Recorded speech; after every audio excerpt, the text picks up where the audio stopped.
Terima kasih Anda masih bersama dengan kami. Bagi Anda yang baru saja bergabung, kami hadirkan kembali 3 berita utama hari ini. Toko alat rumah tangga di kota Solo terbakar. Karyawan perkantoran di sekitar lokasi berhamburan keluar gedung karena takut api merembet.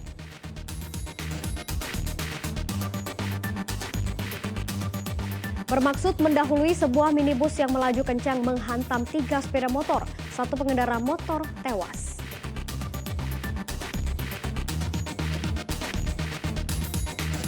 Siswa korban perundungan oleh gurunya karena tidak memakai jilbab masih minder kembali ke sekolah. Orang tua berencana memindahkan anaknya ke sekolah lain.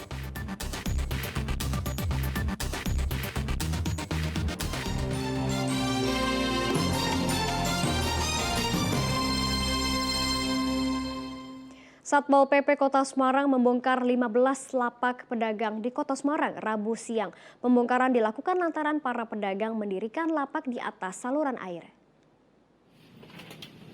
Ada 15 lapak pedagang kaki lima di depan rumah sakit Wongsonego yang dibongkar petugas.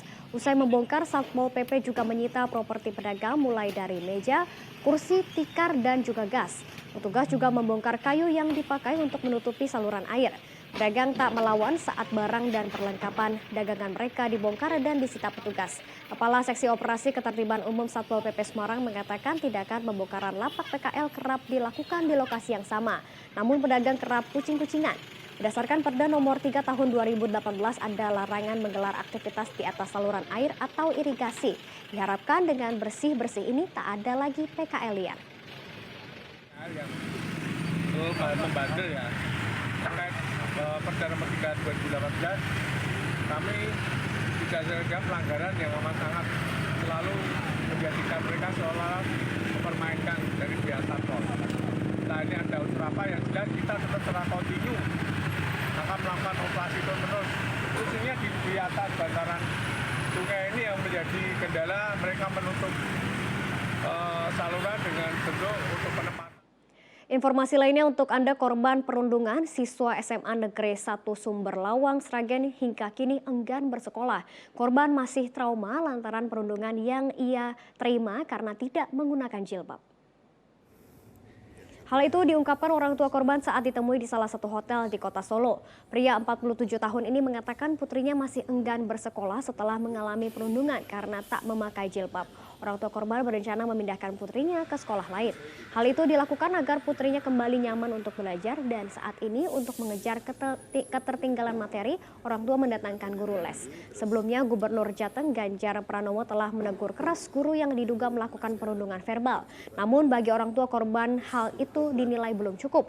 Orang tua korban juga telah melaporkan kejadian itu ke polisi lantaran belum ada niatan mediasi dari pihak sekolah. Kapolres Sragen mengatakan telah menerima aduan orang tua siswa korban perundungan. Pihaknya akan menjadi mediator antara sekolah dan juga korban. Diketahui korban merupakan siswa kelas 10 dan diduga ia mengalami perundungan verbal dari guru matematika saat proses pembelajaran di kelas berlangsung. Saat itu korban ditegur karena tidak menggunakan jilbab. Saya yakin Pak Ganjar tidak mendapatkan masukan secara detail dan utuh seperti apa sih kejadian di sana sehingga beliau bisa tahu treatment terbaik di sekolah itu pendidiknya harus diapain. Pembinaan itu penting tapi paling enggak awalnya kita harus investigasi dialog dulu lah, dan kami nggak pernah diajak dialog. Ruang itu tertutup bagi kami, nggak tahu lah, bingung deh pasti akan kita tindak lanjuti. Tetapi nanti tahapan-tahapannya sedang disusun oleh penyidik kan. Penyidik pasti akan mentelaah, mempelajari dulu aduan ini, kemudian menyusun perencanaan untuk tindak lanjutnya, baru kemudian ada mungkin mediasi segala macam. Setelah pemerintah mengalihkan tayangan analog ke digital, kini warga beramai-ramai membeli dan memasang set-top box agar bisa menyaksikan tayangan televisi. Di sisi lain, permintaan tinggi STB membawa keuntungan bagi para pedagang. Bahkan harga STB dinaikkan Rp50.000. Sejak sepekan terakhir, warga lereng Gunung Merapi di Desa Jelok, Kecamatan Cepogo, Kabupaten Boyolali ramai-ramai memasang set-top box atau STB. Pemasangan STB ini karena siaran analog sudah tak bisa diakses setelah beralih ke siaran digital per 2 November lalu. Pemerintah melakukan analog switch off untuk memberikan tayangan televisi dengan kualitas terbaik serta lebih banyak pilihan saluran televisi yang bisa ditonton. Namun sosialisasi pengalihan siaran analog ke digital belum sampai ke warga desa Jelok, sehingga saat siaran hilang mereka sempat kebingungan. Ditambah lagi mereka juga baru tahu harus membeli STB untuk bisa kembali menyaksikan berbagai tayangan televisi. Susah kepiur ya susah. Gitu.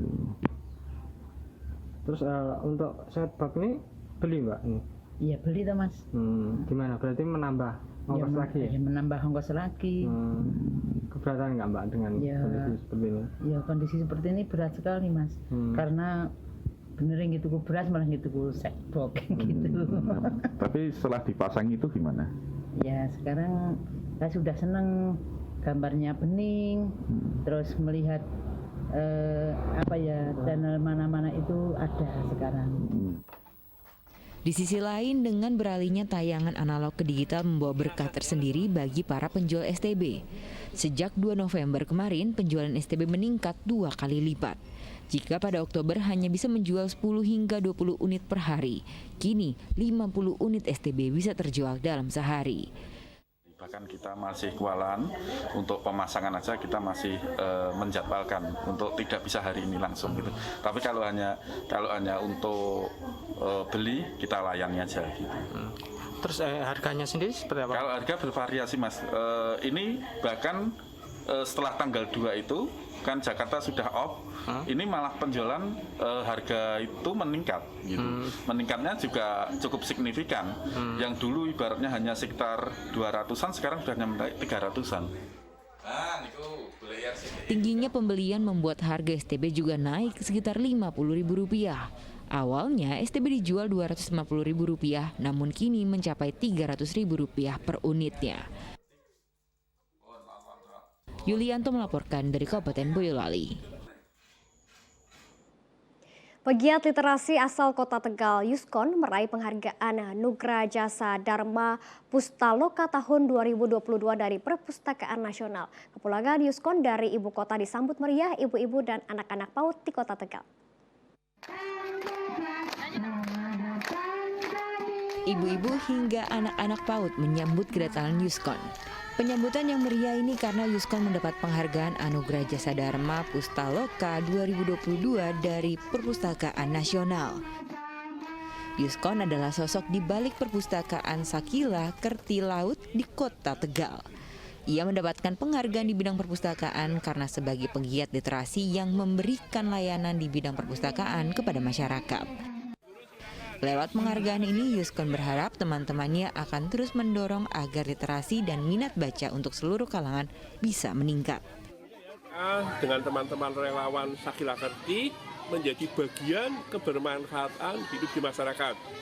Yang kedua, menjadi bagian dengan pemerintah Kota Tegal untuk meningkatkan dan pemberdayaan minat baca. Sedangkan untuk pusat, kami adalah mitra, menjadi mitra dari hulu ke hilir. Bagaimana kita menjadi air mengalir, air membacanya untuk kebersamaan memajukan Indonesia. Pemberian penghargaan berlangsung di ICC Kemayoran, Jakarta. Yuskon bersama 23 penerima Nugra Jasa Dharma Pustaloka menghadiri acara dengan tajuk Gemilang Perpustakaan Nasional. Sugiartono melaporkan dari Kota Tegal.